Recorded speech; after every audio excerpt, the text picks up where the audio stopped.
And now we come to the special feature of our program, the appearance of our mystery celebrity. My friends in the panel would recognize our guest on sight, so we have provided them with blindfolds. Are they all in place, panel? Yes, John. Will you come out, mystery challenger, and sign in, please?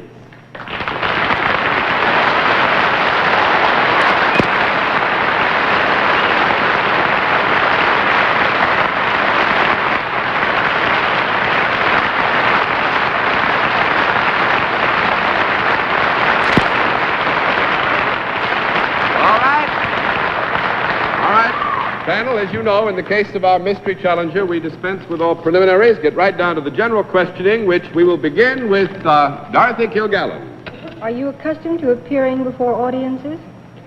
Yes. Are you in the entertainment world? No. 1 down and 9 to go, Mr. Allen. Are you then in politics, sir? No, sir. 2 down and 8 to go, Miss Francis. You are not in politics and you are not in the entertainment business. Could you be in any branch of the government? No.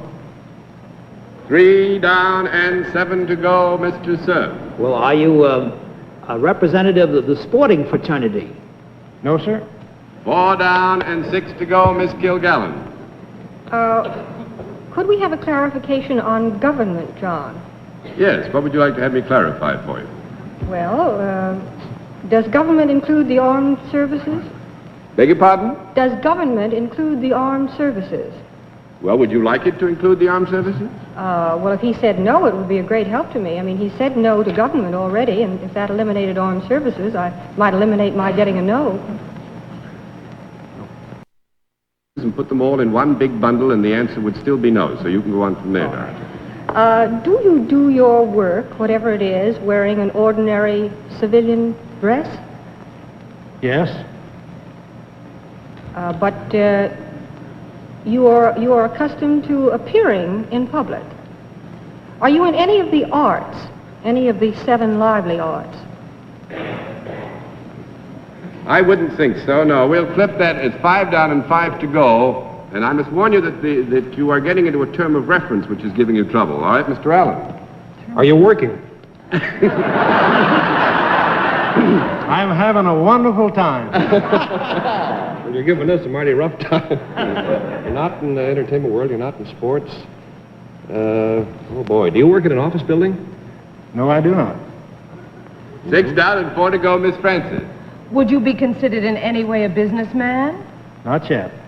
Not yet. Oh, Well, you're I not tell you what, working. I think this, Miss Francis, that I think our guest might agree that he will soon be a businessman. Oh, well, could he ever have been in uniform?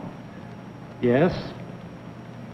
And he might possibly become a businessman. Yes.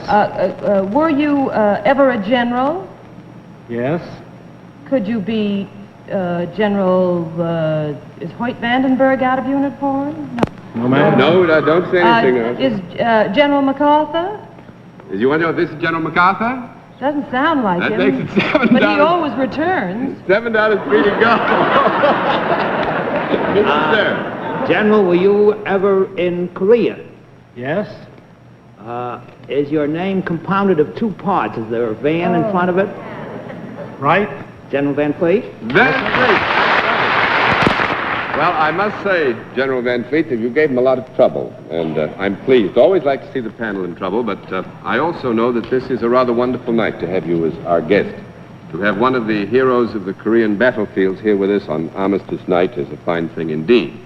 But I know also in New York and giving your fine energies and abilities to something that's much dearer to you at the moment than warfare, the warfare on the battlefields, and I think you probably will do us all some good if you'd let us know something about it. Yes, Mr. Daly. I'm appearing here tonight on behalf of the American Korean Foundation Fund's $5 million emergency drive to help the Korean people. This money is needed more now than ever to help those poor people, a gallant race who has given everything in the past 3 years to victory.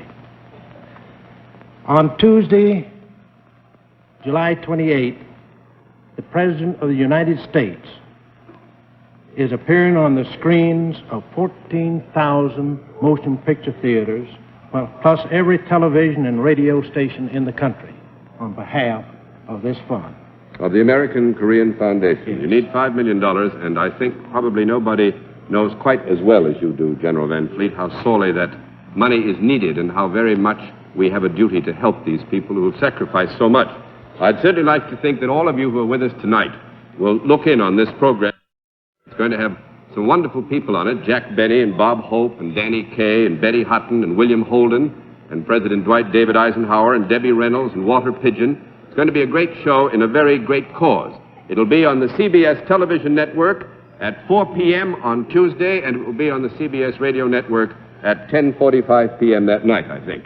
And General Van Fleet, again, may I say how happy we are to have you with us on this wonderful armistice night. And thanks very much for being our guest. I'm glad you gave the panel so much trouble, sir. Thank you, Mr. Will you go and say good night to the panel?